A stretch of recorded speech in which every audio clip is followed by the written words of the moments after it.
It's a wonder we have any sponsors. All right, here we go. 3, 2, 1. Boom, and welcome to the Big Honker Podcast, brought to you by Pacific Game Calls. I am Jeff Stanfield with the world-famous Andy Shaver. I've got the shirt right behind me that these guys did. You guys are you're just making this look too easy. You're coming out with all sorts of new cool shit all the time. I mean, tell me how easy it is being in the call industry right now. Oh, it's just super easy. Really easy. Printing fucking money. Printing money. Making money. No, we just grow it on the trees right next to us. That's why we're in the Northwest. 3D printer works great. I mean, so you started making turkey calls, what, 2 years ago, was it? We've always had turkey calls in the lineup, but as far as like bringing the production completely in-house and doing it ourselves, about 2.5 or so. I mean, we kind of fiddled around with some hobby versions of doing things, and then decided that was small routers. That was really a joke, and so trying to do what we typically do and just like, we'll buy it and then figure it out later. It's kind of like me with the project that I was talking to you off air about. Let's just get it and we'll figure it out as we go. Pretty much. Where does it plug in at? Yeah. So, like, the generation of calls that you guys have out now, that y'all are releasing for this year, I mean, do you look back at the ones that you did years ago and like, Jesus Christ, what were we doing? I don't know about what we were doing, but like, we didn't know what we were doing. I mean, they sound great. I've called in a lot of birds using those pot calls now, but the ones you have now, they look great. The clips that I've seen, they sound amazing. And I can't wait to get my hands on them. It's just all the new equipment, the new ways of figuring out how to finish the product. And then, like Alex said, we bring it in-house and we do it bigger and better. You're just not afraid to take risks with certain things, mixing surfaces, trying to get different ideas and putting, whether you're doing, acrylic over slate or, whatever the combination may be, when you have it in-house instead of, trying to like piece these little, like, we bought 2 of this and 6 of this. It's like, no, we just, whatever we got, slap it together. Let's see if it makes any noise. And you just have so much more ability to prototype and play with it when it is in your house. So that's the main thing, is before you guys brought everything in house, you were kind of at the mercy of what material you got in. So it's like, okay, let's put this limited amount of whatever together and pray to God that it makes a fucking turkey sound. Whereas now you can take more risk and like, okay, no, this doesn't work. And you don't have this big time lapse. Correct. Yeah. Did we even introduce who's on with us today? Did you? No, you went straight to you and you started talking. That's not messed up yet. Yeah. Well, listen, here's the deal. So you can't blame this on me. No, hold on.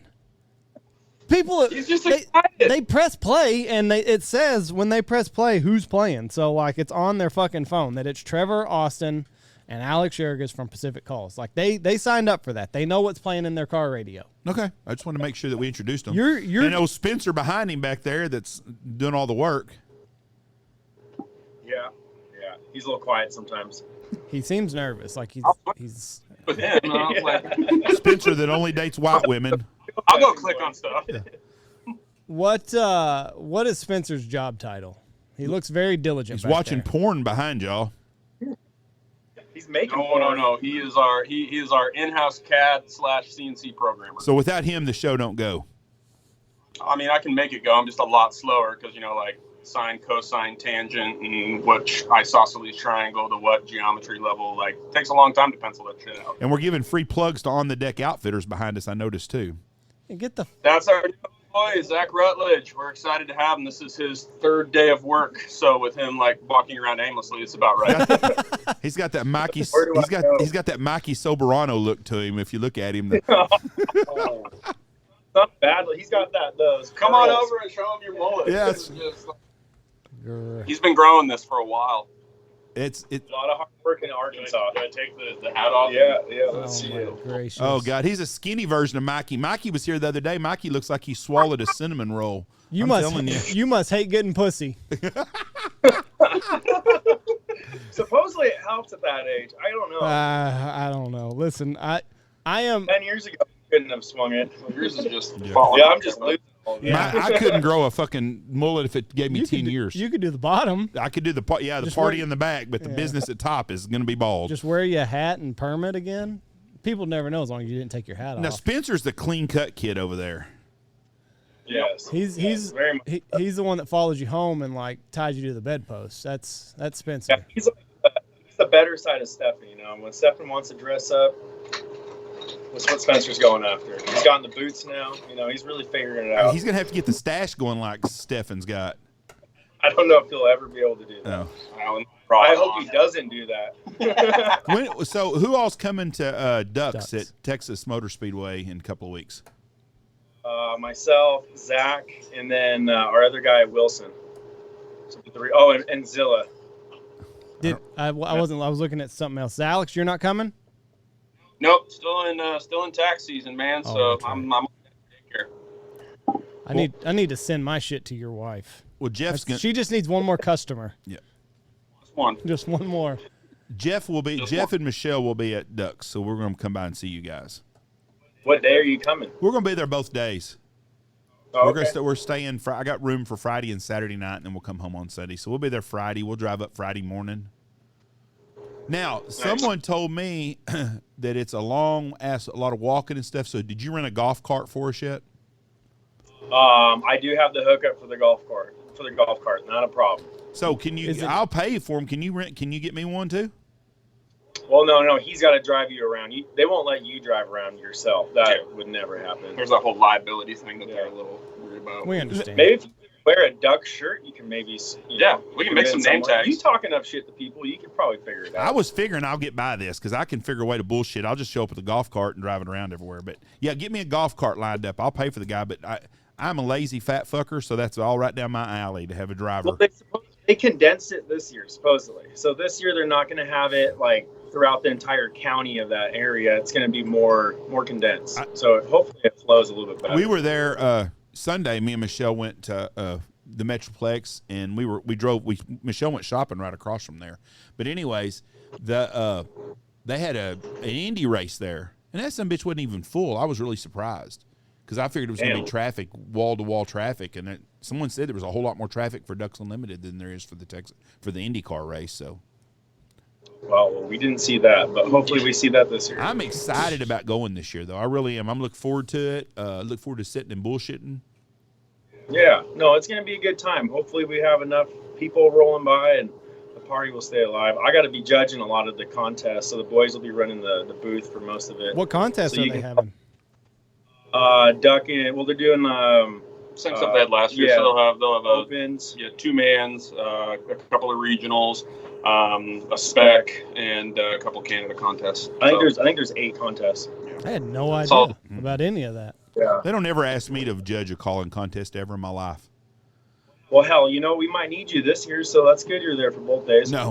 See there, Jeff? That's what Jeff wants to do. He wants to sit in a closed Bullshit. curtain place for 6 hours listening. He has to be quiet. Yeah. He can't You talk. can't talk. Yeah, there's no talking to the person next to you. Off the stage. Yeah, that shit ain't happening. Turn the fucking light on and get him off the stage. Yeah, I'm not going to ever judge a calling contest either. Let me go ahead and rephrase that. You were just bitching about it. I was kidding about that part, but there's no way I could sit and do seemed like that. you were Oh, hurt. fuck. I don't even like to listen to them myself. It can be a lot. It can definitely be a lot if you're back there for more than one contest. But someone's got to do it and keep the thing going. So we're happy to do it, help out. All of our sponsors are going to be there just about. I think so. I think almost everybody that's a sponsor of our deal that's in the waterfowl industry is going to be there. Except for Andy. Andy has to. I'm like Alex. I have to stay behind and work. Some people just get to go off and fuck around and eat at nice restaurants and have this chauffeur, take them in a golf cart wherever they please. Yeah, exactly. Yeah. Michelle tells me, she goes, now, are we going to take Trevor out to eat dinner that night? I said, if Trevor wants to go, but I said Trevor's going to be down there to work and to party, and I don't think he wants to go eat with us at the old folks deal that we're going to do. Well, no, I'll still eat with you. Then we'll go out and party. No, we will not go out and party. You will go out and party. I'll bring Michelle out with me, and we'll go party. Oh, there you go. You'll bring who? Michelle. Yeah, she probably would stay with y'all for a little bit to party, but Jeff is not, so no, we're out on that deal. Now, Lawson probably will come meet y'all because he told me to text him and let me know what day. So Lawson will go party with you guys. And Max, that works here, would be more than happy to stay and party with you. Is he going also? I don't know if he is or not, but if he knows, he would. He would love it. How long is the drive to your guys' house? Two and a half, 3 hours. Oh, yeah. So we're gonna rent a car on Sunday, and then rip on over. Okay, it'll be about 2.5, 3 hours. Where y'all staying at? I don't know yet. Okay. Oh, at Ducks? Yeah. The Hilton. In South Lake? No, in Trophy Club. That's where we're staying at. See there? You don't even have to go out. You can just get Jeff drunk in the lobby. Perfect. That is South Lake, but that's where we're staying at. Okay. Yeah, no, there's a couple restaurants right next to the hotel, so we're staying at the same hotel. Supply. Yeah, there's the one at HG Supply. It sounds like a hardware store. Yeah, but it's got shuffleboard. There you go, Jeff. That sounds like it's up your alley. You're a competitive individual. Play shuffleboard with them till 4 in the morning. No, that ain't happening. You know? And then y'all are coming out here Sunday, right? Yeah. Yeah. You'll stay out here for then. Anyways, I got my wooden call in the other day in the box. Thank you guys very much. It's in the trophy room already. What a beautiful piece of work. Beautiful piece of work. And I'm assuming one of them was for Andy, right? I was gonna say, did you give the other one to the other guy? Yeah. Yes, I did. He just keeps all the good shit. You told me about it yesterday. You've had it. How long have you had it there for? I put both of them in the deal, and I messaged him that morning. He's so full of shit. Yesterday, I reminded him that the call was in there. You're like, oh, by the way, if you want to open that monstrosity of a call cabinet I have up, it's locked. I can't find the key, but your call's in there whenever you get around to it. That's what I heard. No, it's locked, but it is center stage. Where's your call display at? At the in my office. I got all kinds of stuff in there, not just calls. I got old antique. I've got a cool decoy in there. I've got a coot decoy that's a mama coot and 2 baby coots that they used to use in the early 1900s as confidence decoys.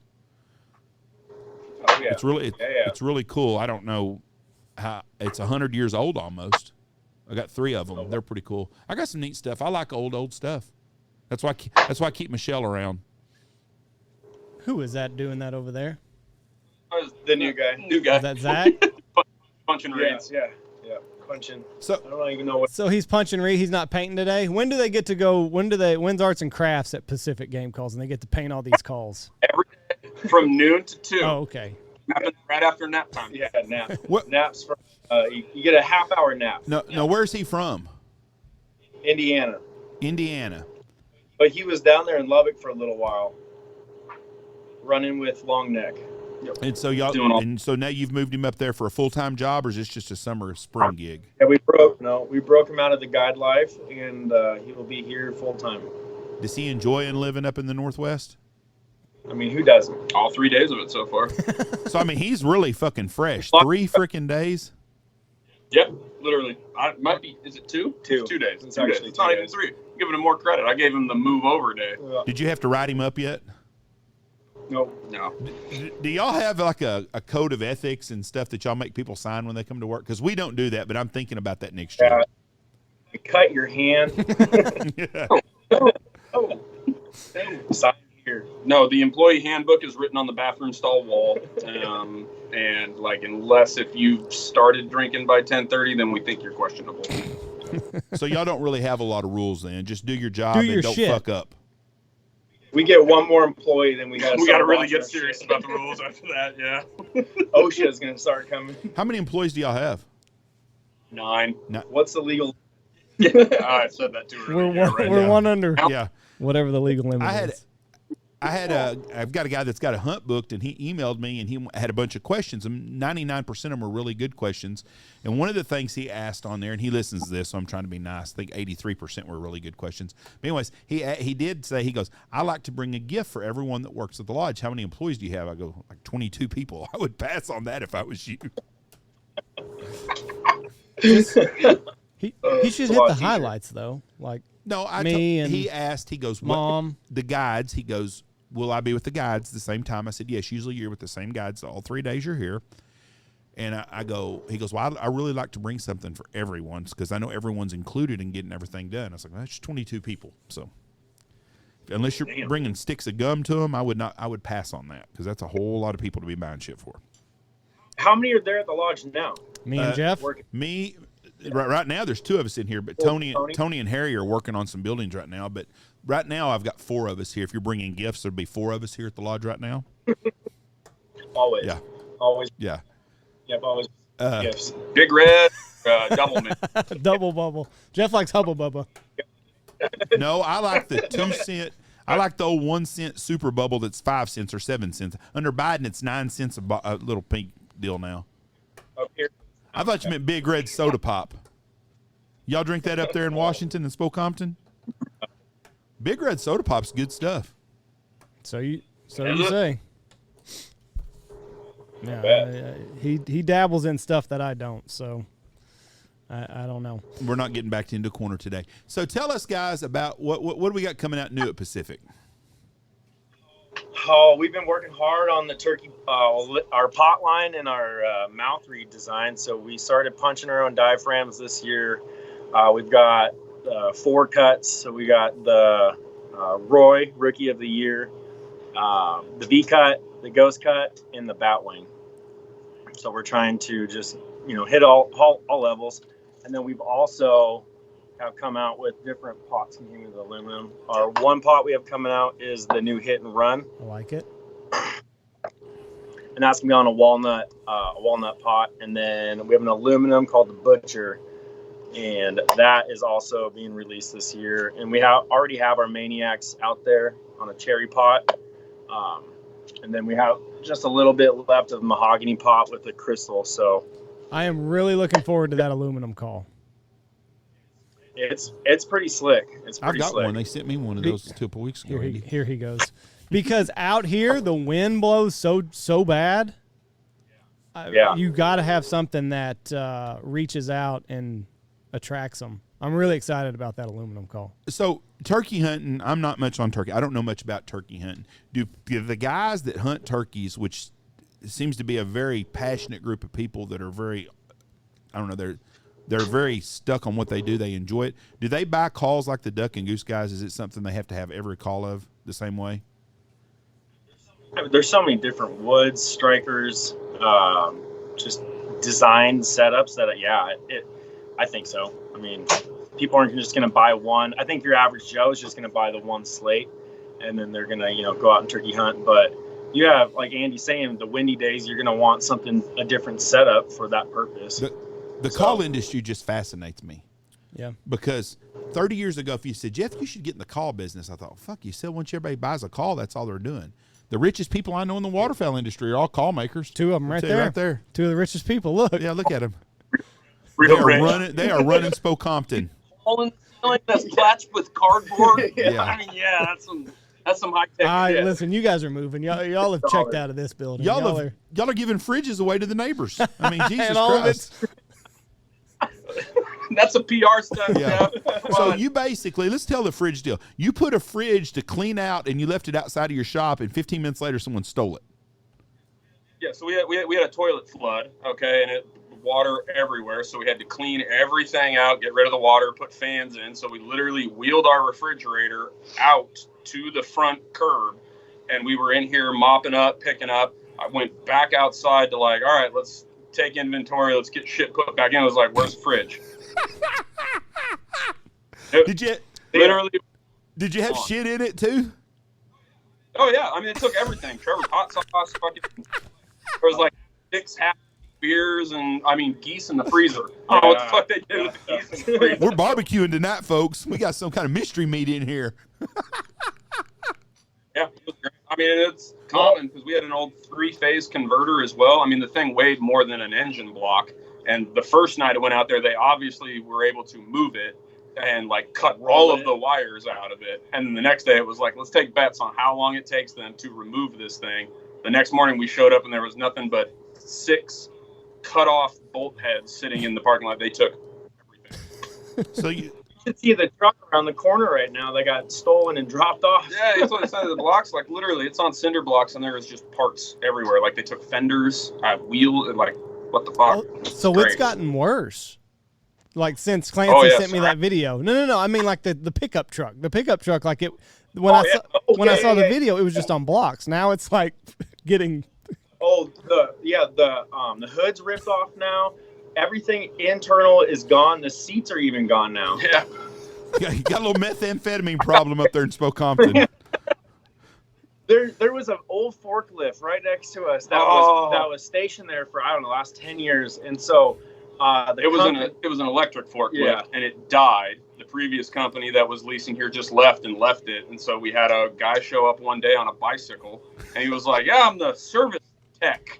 And we go, right. And so he literally found a way to get power to it, drove it on an extension cord out to the main opening of the place. And within 2 days, they had that forklift completely dismantled and gone. Well, I have to say something. Your meth people at least are wanting to work and do some shit. They're wanting to get some shit done. It out. When you got garbage, put it out.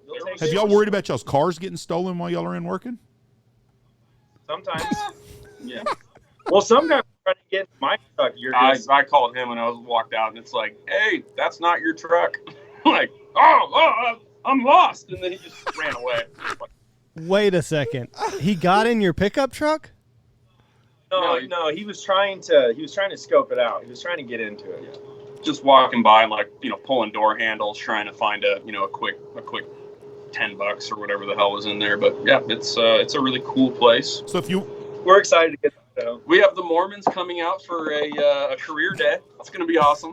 What is this? We got multiple wife day or something at work? Signed up for mentoring young children, so we're hopefully showing them how to dismantle cars in the parking lot. So you've got some Mormons coming? Yeah. So my contractor, he's a big goose hunter, and they do a career night Wednesday night, and they're like, "Yeah, we'd love to see your operation." I was like, "Oh." He's not going to say no. Let me see. Yeah, I can't ever say no, right?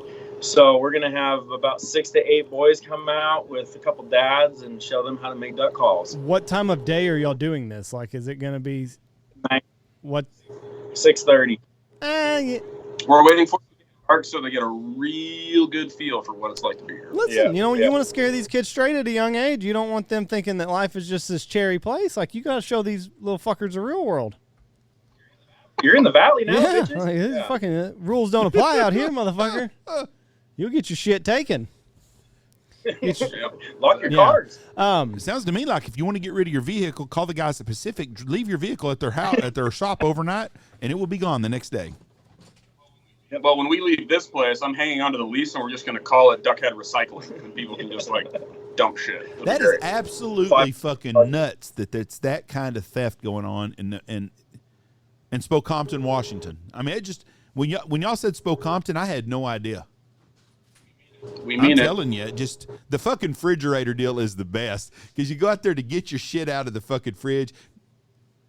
It's gone. Who clogged up the fucking toilet and caused this loss of money? Was it Spencer back there?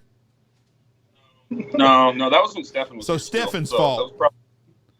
Yeah, all those 10-minute breaks. Smoking a ciggy bomb inside the bathroom, clogging it. There is no other call, people. I promise you, the boys down there in Stuttgart making calls ain't having to deal with the refrigerator getting stolen out of their back alley. I don't know, man. That was kind of a chapter place.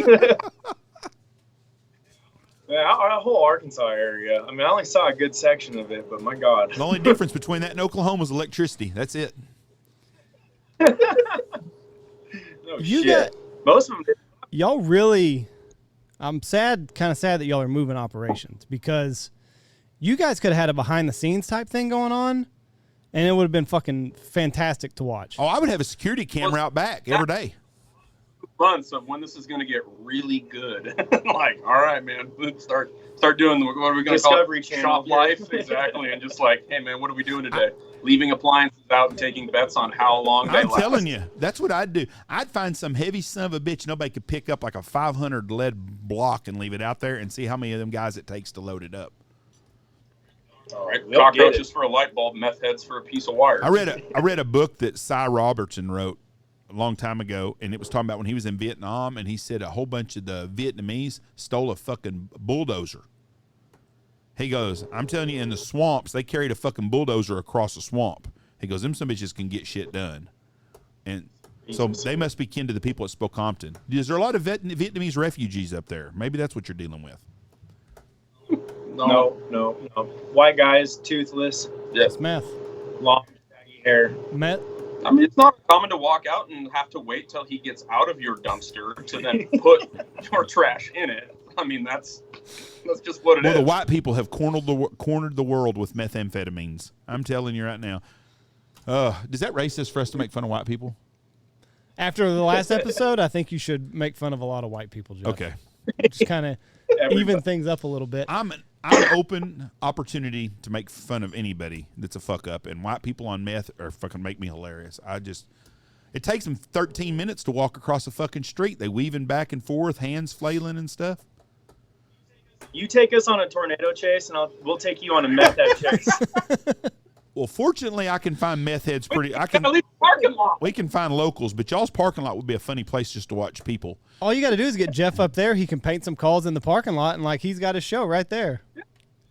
Just meet people. What are you doing here today? Looking for wire.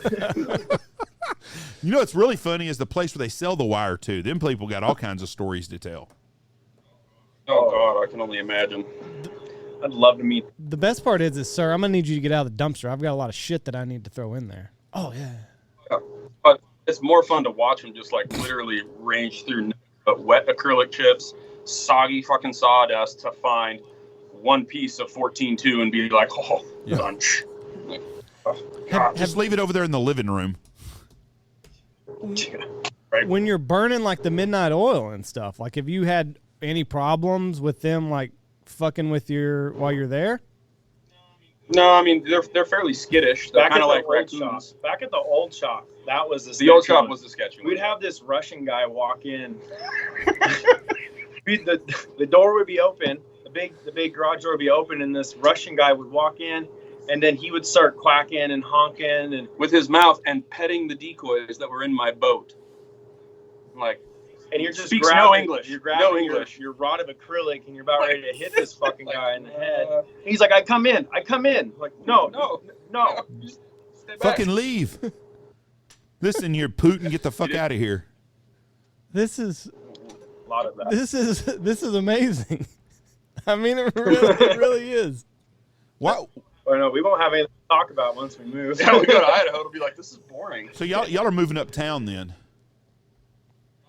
Yeah, they just started moving dirt yesterday, so pretty excited to get the new shop going. Only 18 months later than we were hoping. So I can take you on a tour later and show you how many like sideways moves you have to do to get past all the moving equipment. So y'all are going to Idaho. I'm assuming taxes are less there than they are where you're at now? Well, with us still being a Washington State entity, I mean, you end up kind of double dipping and, going back and forth a little bit, but like, It's not really a tax break. it's not a tax break. For us, it was more about just being able to find a piece of dirt and have the opportunity to build on it, because the real estate values of Spokane Valley and the greater Spokane area when we were looking were just through the roof and astronomical. There was no way we could pull it off. When do you think completion date? I know it's 18 months past what you thought it was going to be, but when are you expecting to be moved and fully operational? Well, we have till September. Yeah, if it's not by September 30th, we will be the ones in the parking lot finding wire and stuff to pay. So these people have already got this place leased that y'all are in right now? Oh, they no, just don't want us. They don't like us anymore. We already got another complaint again about our sawdust. So super exciting. Complain against sawdust, but they got fucking guys stealing wire and the deal and smoking Brillo pads in the parking lot. Yep. Yeah, we're the problem. We're the issue. we attract them. Makes sense. Yeah, I think we're pointing our finger in the right direction. What's scary is they invited me to come by when me and Mom were driving through to see Payne, and I could have been walked out and my car could have got stolen and shit. They didn't even tell me. They don't leave it running. We don't try to tell our guests all this stuff. Yeah, come on. What's the fun of it? No, that's that waiver they have to sign when they walk in, that really, really fine print at the bottom. Like, You can walk back outside and your car will be on blocks. It's so fun.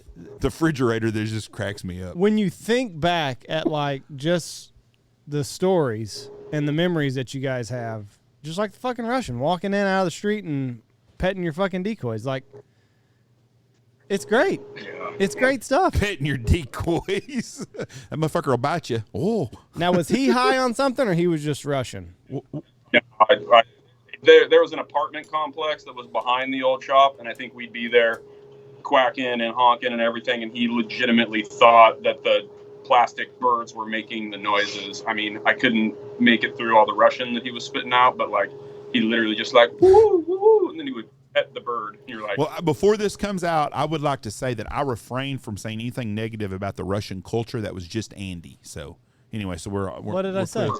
You said, was he a high or was he just Russian? Like Russians are bad people or something? And I don't think that way. So I just want to let y'all know that. I never implied that. If you've got a guilty conscience and that's the way that your trash mind inferred it, that's a you problem, not a me. Well, when you sit back and listen to this, you'll be like, oh, that was rude about the Russians. I am pro-Russian. I like Russians. Oh, so, you are? Yes. So you really like what they're doing in the Ukraine, I'm assuming. I don't even know what's going on in the Ukraine. I don't think very many people actually do know the whole truth what's going on, so I really don't. I don't dislike Russian people. They didn't do nothing to me. No. Matter of fact, some of the Nothing most at all. attractive women in the world are Russian women. Oh yeah, all your friends are Russian too. You got. I don't four have. Russian I don't friends. even know if I have a Russian friend. So We have a bunch Yeah. up here. See there, you're insulting their compatriots up there. I said I support them. How the hell is that You should feel negative? shitty, Jeff. Trevor told me when we were talking in Mexico. He said we've got many fine Russian comrades. Yes. comrades. Yeah, I had a great. Yeah. Y'all deal with you dealt with a Russian asshole Hunter, didn't you? Yeah, the no. Yeah, that's tipper. right. See, They're gonna listen to this well, too. start fucking tipping. Well, he finally Well, did. Remember, I just had to put everything out. sometimes you got to get Boris lined out the right way. See, that's what it takes. Hey, we got to figure.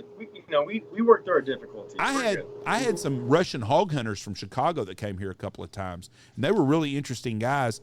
And boy, I tell you what, you talking about some people that were not fans of the Democratic Party. They weren't, because they grew up in communism, and they come over here and they appreciated the freedoms of being an American. But every one of them had to serve in the Russian military before they left. Those pretty interesting people, though. Yeah. So the sawdust is what gets you a complaint, not the noise on the calls or anything like that. It's that fucking sawdust. Want us to show you? This? Oh, it's not. No. You want to see the sawdust? Can you show me? Okay, hold on. Yeah, hold on, bro. Let's go. Let's see your video real quick. Let's see what we got going on here. Yeah, so we'll just we'll take you through. That's part of that. But We're on YouTube right now, folks, so you'll have to see this on YouTube. Yeah. It's like, so you can see, like, just that's the remnants of it. But let's get to the real stuff. It's actually pretty clean today. Well, yeah, you got a new worker.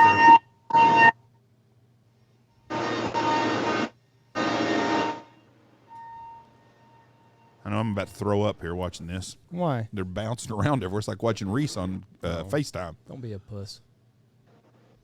I still don't see a lot of sawdust. It's not terrible. Oh, we're outside now. Show us the meth head.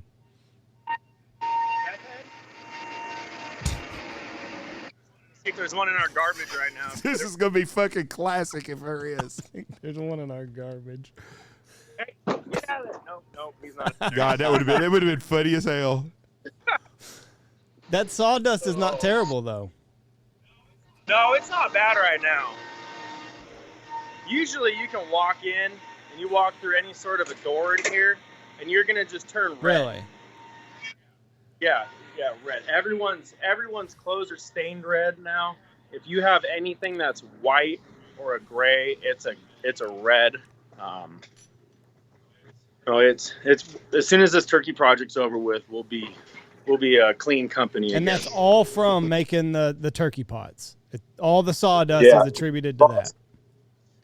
Yeah, all the turkey calls. Now, boxes and processing all the wood, because we get a lot of raw lumber that you got to cut down and square up and do everything else with. So there's just a ton of wood processing that we go through. Are you having troubles with supply chains on getting wood or anything? Yeah, it's kind of cool. But no, for the most part, we've had to kind of branch out a little bit past where we would normally purchase things and find stuff, in Amish people's barns back in Pennsylvania and all kinds of fun stuff. But no, we haven't run into a complete shutdown of it. But I mean, you've watched, a lot of the import wood stuff like Purple Heart, or Paducah or anything like that. Prices have doubled. They're, it's expensive or long lead times as far as just getting it. I mean, our shipping bill for the last round of wood that we got was more than the wood itself to just drive across the country. So now, I mean, I'm ignorant to all this, but in my mind, the turkey, it's a cutoff date. Like, you can't have a long lead time on lumber, because if you get it in June, it doesn't do you any fucking good. Am I right? We're putting the planning together right now, and I should have all the stuff finalized. We're already purchasing all of our stuff for next year's turkey stuff, and some of your slate surfaces and things like that. We're 2 years ahead. Oh, wow. So now, before, were you always this way? Like last year at this time, did you order for this year? No, and so I mean, we're this is newer to us. This is newer to us, and I mean, we just kind of got hit in the face with it right when you didn't want to. He walked you back there and you saw the 2 router tables. Well, the second router table was supposed to be here November 1st. It showed up March 10th. Oh, nice. Yeah.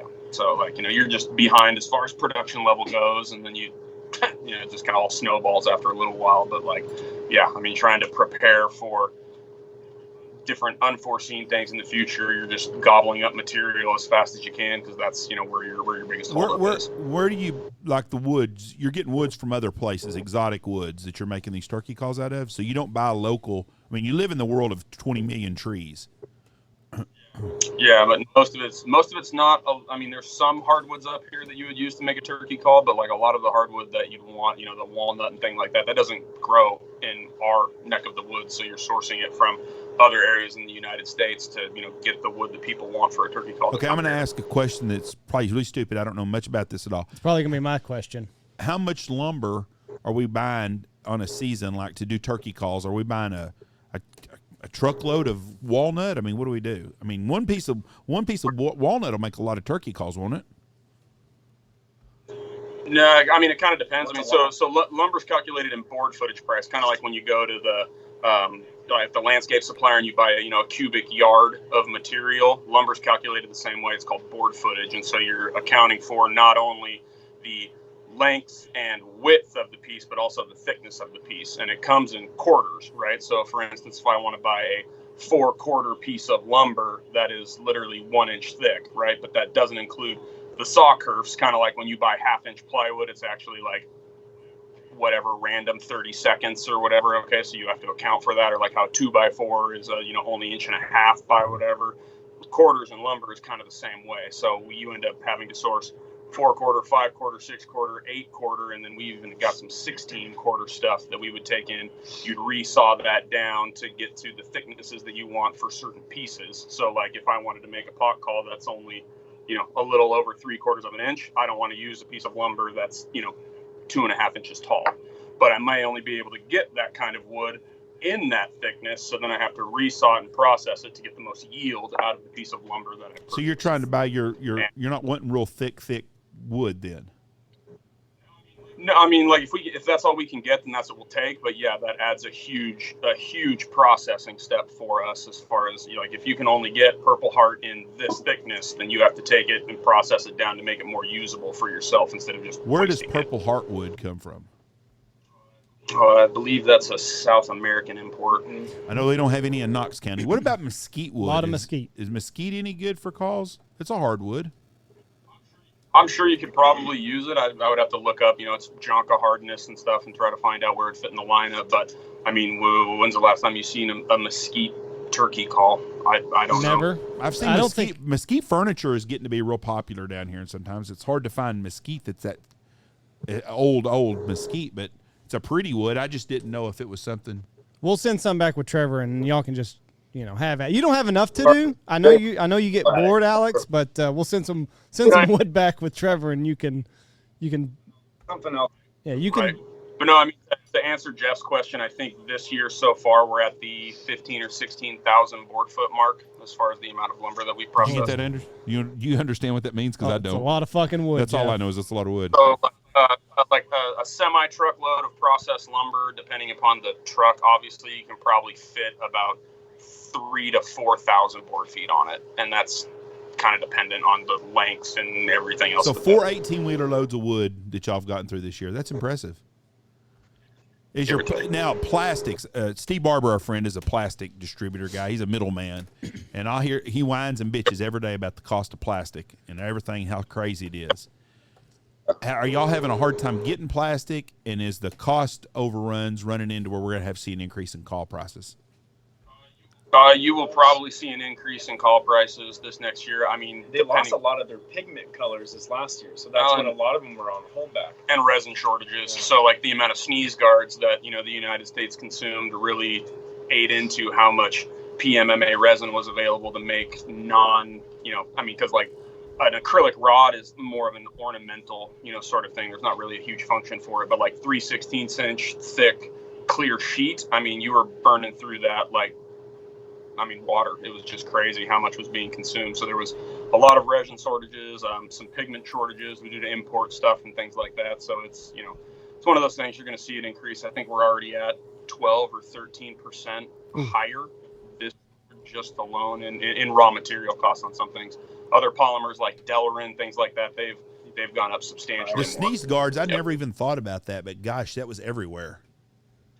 Well, I mean, it's not like acrylic is made in hundreds of factories across the United States. I'm pretty sure Poly One, Spartec, Townsend, back there in, I think it's Indiana, they're one of the factories that does it. So, I mean, it's all coming from, one, maybe two suppliers. And then there's several different middlemen or distributors, that are of it. Our local one here is the same way. I mean, I think they have 2 shipping containers full of 3/16 clear. That's just there. That is crazy. They took all the sneeze guards out of the casinos in Oklahoma the other day, I noticed.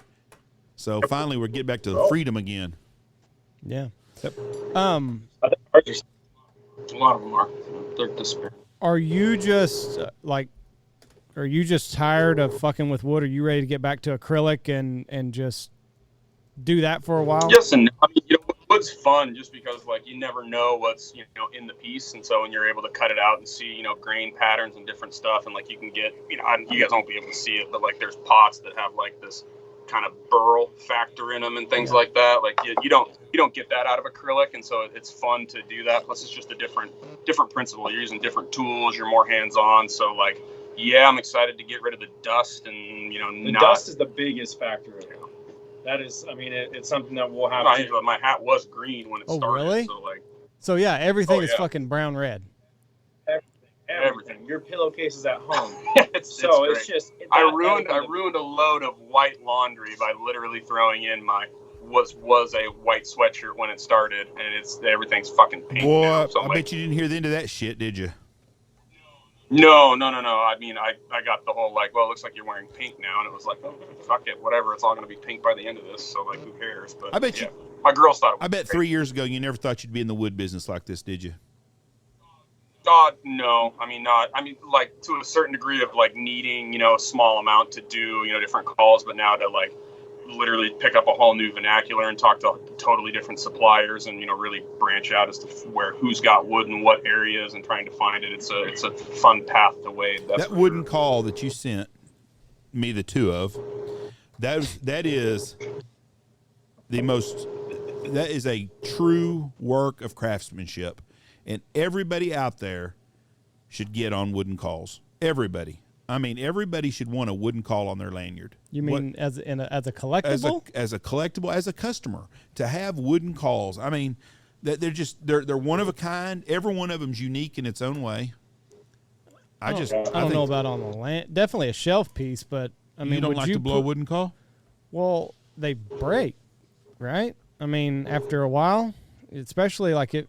Well, depends on how you treat it. It's like a glove. You got to condition it. You got to take care of it if you want it to last. No different than the deck in your backyard, man. I mean, you can't just put 2x4s down. You got to treat it. You got to take care of it. You got to do maintenance on it. But it does have such a nice feel. The tone of it. It's a connection to the old ways of doing it. I mean, just like a wooden baseball bat. It's just got that little bit of nostalgia factor in it. That's like this is cool. But here's the thing too: if people use it and it breaks, and they have to get another one. They got to buy another one from you. Well, yeah, I mean, it makes sense for most people don't have that. They think that the wood is defective, and then they want a free one. Oh.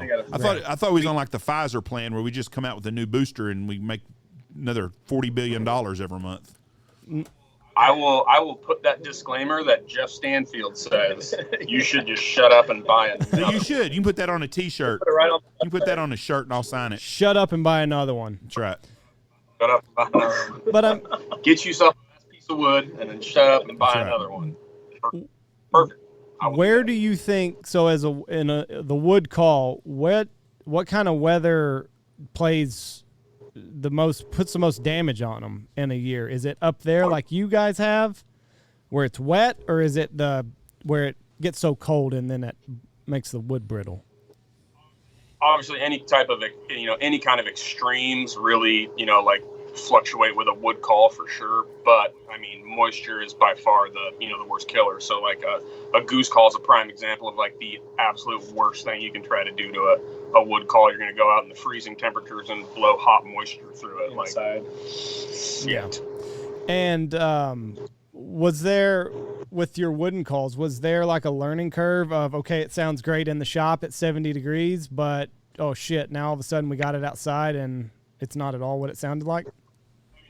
I mean, everybody's got a story about like, hey, I went out hunting and I blew this call and then I come home and I can't get it apart. And it's like, well, yeah, man. I mean, wood moves, it fluctuates, it changes. So, turkey calls kind of running the same thing. If you have a certain level of tolerance built in for surfaces to fit, things like that, well, if it fluctuates, 10, 20 degrees, that wood may shrink or swell or move enough that now your surface is held tighter, it's held further away. Like it fluctuates the sound for sure. What's your favorite wood for your turkey calls that you found? Is it the Purple Heartwood, or what's your favorite? I'd say that's my favorite for plain, striker wise. Yeah, strikers specifically. Purple Heart's great. It's just got a very good density to it, and it's very consistent. Potwood wise, anything that's not red would be perfect. But walnut's a big player. Maple, cherry, classic domestic hardwood stuff it's really hard to beat due to its consistency, and it's a beautiful wood. Now, what do they all sound fairly similar, or does one of those pot calls have a certain tone that maybe sticks out to you as an individual? Yeah, I mean, like if you were to compare let's say walnut, cherry, and maple, they're all going to be fairly similar. Like if you were to pick out a slate on one versus the other, it doesn't really necessarily like change tremendously. But like let's say something from like walnut to poplar, like that's got a huge wood difference in the jonka hardness. Because we have a mahogany, and that's a way lighter wood compared to your walnut. So the density factor of it and its ability to absorb the vibration versus project it and things like that. Or if you're taking wood versus acrylic, I mean, in the goose call, it's the same concept in the turkey line. Yeah. Now, since you're balls deep in the turkey line, how hard has it been to stay on top of your goose call line? Or does that run itself? Well, I mean, we have 5 lays and 3 of them are tied up doing turkey call stuff, so it definitely puts a damper on it. But luckily, as waterfowl season kind of tapers off, turkey season ramps up, and then we'll start getting into elk, deer, show season, all those other things. And so it just kind of, as you go through the season, your workload starts to rotate as well. So that's handy then. I mean, because there is a cycle to everything right now, and right now turkey season's firing up all over the place, and then when that starts to taper off, more people are going to start thinking about waterfowl hunting. And then you can crank out your goose and duck calls.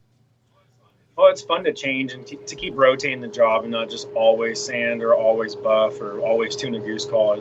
It's nice to pick up a box call and start ripping on that. So, just change is nice. Yeah, that makes sense because, I mean, you think about it just as a hunter in general. Like, you kind of go through these different evolutions depending on what time of the year it is. And if I just had to waterfowl hunt 365 days a year, you get fucking terrible.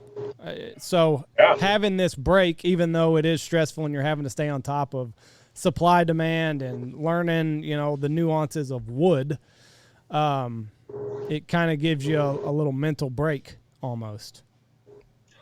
Yeah, in a way, especially from a production standpoint. You got everybody grinding on the same thing over and over again. I mean, I can tell you that everybody back there is pretty excited to not be doing turkey calls any week, month, year at this point. Just like, no, man, that's enough.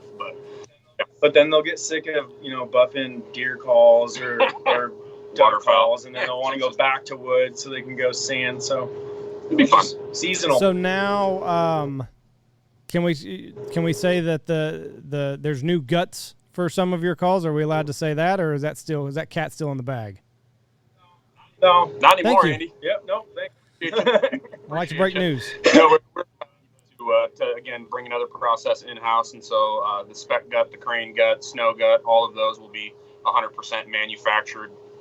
Here it won't be any other proprietary design or a different process. We'll be able to hold on to all of it and use different materials. So instead of the usual resin injection or cast injection stuff, we'll be machining them out of things like brass or aluminum or acrylic or Delrin or pretty much whatever the hell I find sitting on the rack.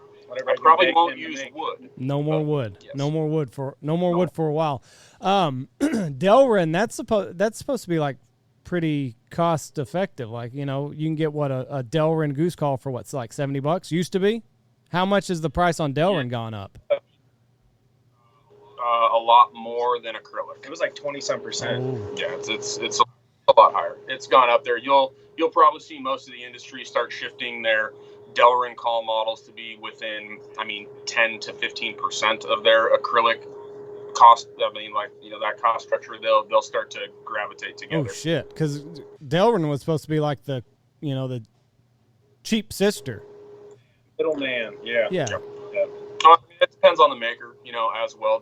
Delrin for guys like us that do all of our own machining and purchase the material. Sure, we're still going to be able to absorb some of it and keep our price where it needs to be. But otherwise, guys that we even make stuff for, if your material cost creeps up to about the same level as the acrylic, well, you still have your same machining cost, processing, laser engraving, all of the above. So now your cost structure is about the same. So are you just willing to absorb the difference and have a $35 to $40 cheaper goose call just for the hell of it, or are you going to make it within $10? What's the deal with Delrin? Is it a softer material? Why is it so much cheaper than acrylic? Or why was it?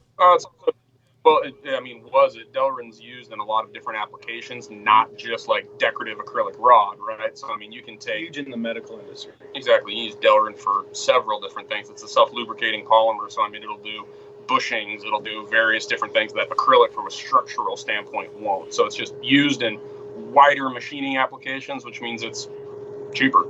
And it doesn't look as fancy compared to an acrylic. Oh, yeah. You got to sell people with the way it looks. Yep. We're all about vanity in the waterfowl world. Come on, man. We're the only guys that have $200 bird That whistles. is exactly true. So, do you like the Delrin as much? Because I don't have a whole lot of experience, but the little bit of Delrin, a few Delrin calls that I have blown, I didn't notice a major difference in the way they functioned. No, I don't really think there's not a huge function difference in it. You're going to feel a little bit of a pitch difference. I like it's kind of like blowing a wood call almost. It kind of have a little bit more rasp to it, I guess if you'd say, but just a little bit dampened down, and it runs smooth. I used to run a wood barrel and then a Delrin exhaust back in the day on my 509, but easy to tune, which is a nice thing. You can, anybody. Acrylic can be so rigid, and to tune goose guts is kind of a pain in the ass. When you use a Delrin style, it is a lot easier and smoother for people to work with. So what are copper guts going to do? It's just going to give you a different tone?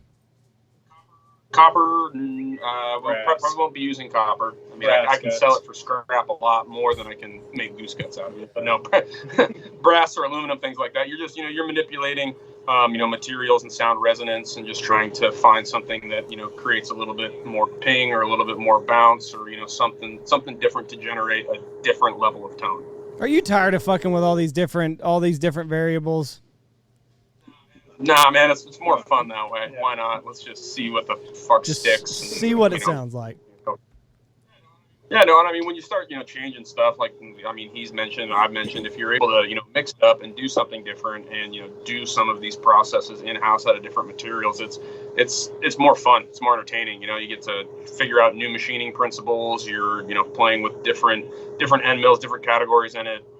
Entrepreneurial-wise, it opens up other avenues for work, and so, like, we'll be with more metal work. I mean, we're looking at firearms parts. We're looking at, all kinds of different things to try to further expand out what we do as a business. Just fucking expanding there, Jeff. That's what you got to do. Just take they're it, growing. take dying, right? take all these hurdles in stride and leaving Cracktown and moving on out to Idaho. Moving out to Idaho where there's no crime. That's right. Crime-free America. Hey, are there going to be any more of these like blind talk little teasers? Because I really enjoyed that y'all had with Slade Northwest, Trevor. Oh, the little one-on-ones. Yeah, I don't know. That was good. Mather really was going through a different approach. Zach being here, we'll be doing a lot more of just the in-house blind talk style films, and especially just in the shop talk. I think we're gonna have that segment that says "shit Trevor says." Yep. That'll be a good one. Yeah. That'll be a good Should one. do it. I'm telling you, it's fucking. It'll be TV gold with all the meth heads outside, and you've got a series just right there before you leave Spokane. Yep, we'll get paid. Yeah. Big money. Paid. No, we meet their like monetization criteria and be like, oh, sorry. Bum fights in Spokane.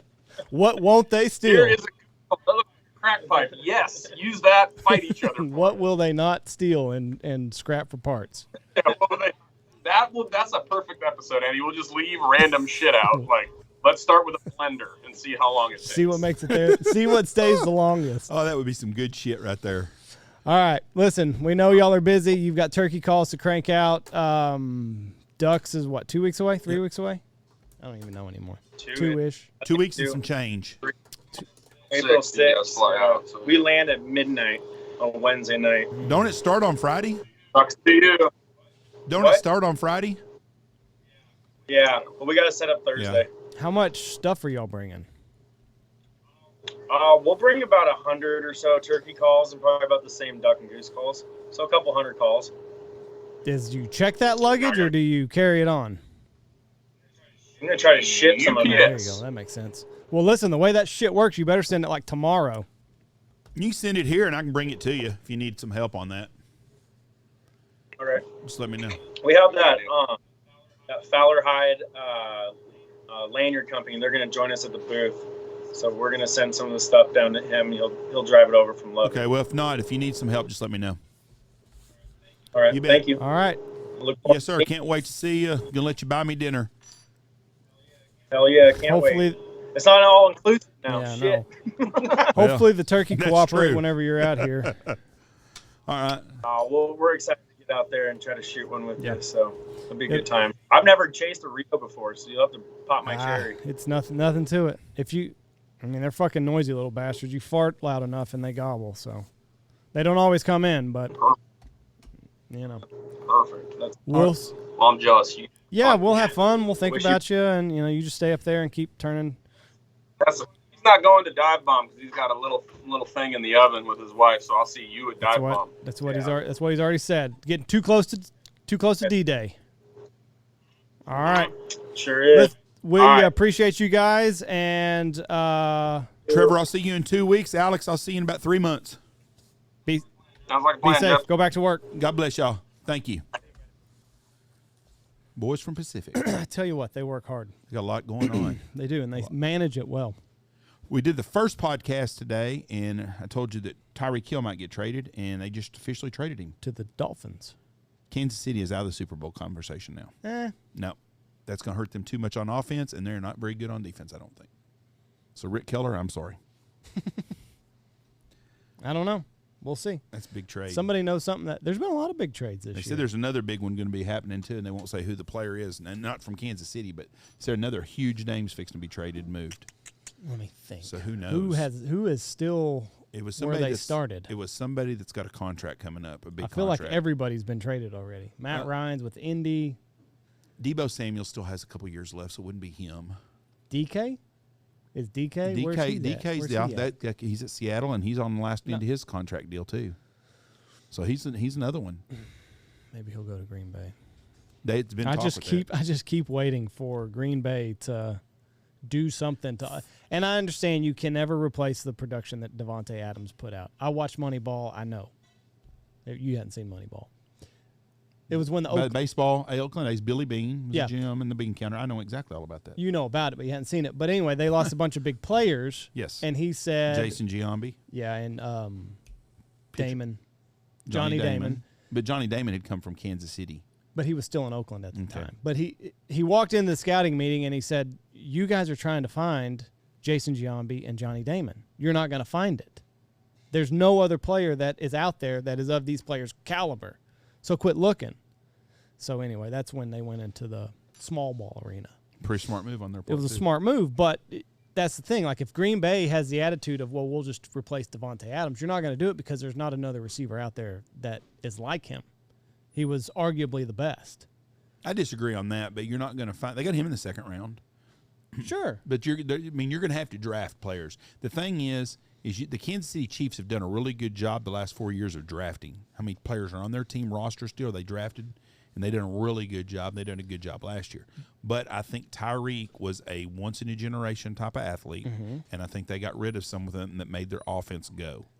And I think that they're really going to regret that because you're not going to be able to pick it. Just because the guy's fast doesn't mean he's a football player. I agree. And Tyreek Hill's a football player. But what I'm saying is you're not going to replace Tyreek Hill. You're not going to replace Davante Adams with what's out there. Would you be better off if you're the Green Bay Packers going through the draft and hoping that you hit a lottery ticket there? Or do you get like who's out there? Would Cole Beasley and Jarvis Landry be the answer for two solid guys versus one elite guy like DK? That would help a bunch. Here's where the Green Bay screwed up. I'm asking you what would be better, I don't know. DK or Cole Beasley and Jarvis Landry? Probably would be better to get two solid players. Here's their problem they have. Greg Jennings, Donald Driver, Davante Adams. Nobody. They haven't drafted anybody like that before. And Jordan D. Nelson. Right. They drafted good receivers that were very productive. They didn't have to have Davante Adams when you had them other type guys. Right. They haven't added anybody that covered. They don't. Right. They screwed up when they drafted Jordan Love. Yes. They should have drafted a wide receiver. T. Higgins. Yes. Or even the kid, they could have moved up and got the kid from fucking Baltimore, Brown. Marquise Brown. He's not bad. Right. They screwed up when they didn't do that. They've got themselves in their own deal because they haven't drafted anybody that's worth a shit, and they haven't drafted any good receivers. And there's been good receivers come out. DK Metcalf's another one. They've passed up those players to draft other things, and they shouldn't have. And Jordan Love is stupid. Right. I just don't know if getting DK in a big trade is what it would. That would be replacing Davante Adams. But Davante Adams is better than DK Metcalf. But you need more than just you've seen what the Packers are with Rodgers and Davante. You need more than just that. You can go draft a receiver that's good. There's a lot of good receivers in college game every year coming out. That Chris Olave kid from Ohio State, there's a good chance he's going to fall to them. He's a stud. Chicken and egg, Jeff. Chicken and egg. They can get other receivers, but they screwed up by putting themselves in this situation because they haven't drafted one worth of shit the last 5 years to step in. When they lost Greg Jennings, they had Davante. Exactly. And Jordy. That's what I'm saying. They always had another one to fall back on. Well, they don't have that now. Look at the Cowboys. Michael Gallup, CeeDee Lamb are two kids they drafted. Both have been very good about giving production. Chiefs are trading 6-time Pro Bowl wide receiver Tyreek Hill to the Miami Dolphins for 5 draft picks. Yeah, a first round, a second round. A first, a second, a fourth. And then 2 next year. As well as a 4th and a 6th in the 2023 draft. So who knows? They're reloading though. They done a great job in the draft last year. They'll do a good job. They shredded a bunch of money, but that's the deal. You can't pay for Mahomes and Tyreek at the same time. Tyreek the Freak. All right, let's get off here. God bless y'all. Thank y'all for listening. We have a great week next week ahead of us. We're going to have Reed Timmer, extreme meteorologist, on with the Stale Cracker, the Cajun cook, chef guy, funny as shit. You need to check him out on Facebook. And then we'll have a Waterfowl podcast also next week. So thank you for listening to us. God bless you. Have a great week. Check out all of our sponsors. Go check out the guys over at Pacific. If you are in the market for a new turkey call, hell, if you're even in the market for a new goose or duck call, go check them out. Boss Shot Shells, Boss Tom, Dive Bomb Industries, Alpha Outdoor Specialty, Shin Gear, Lucky Duck, Dirty Duck Coffee, Gundog Outdoors, Steak Plains Meats, Bangtail Whiskey, Stanfield Hunting Outfitters, and go check out our boys over there at the Looking Glass Duck Club podcast.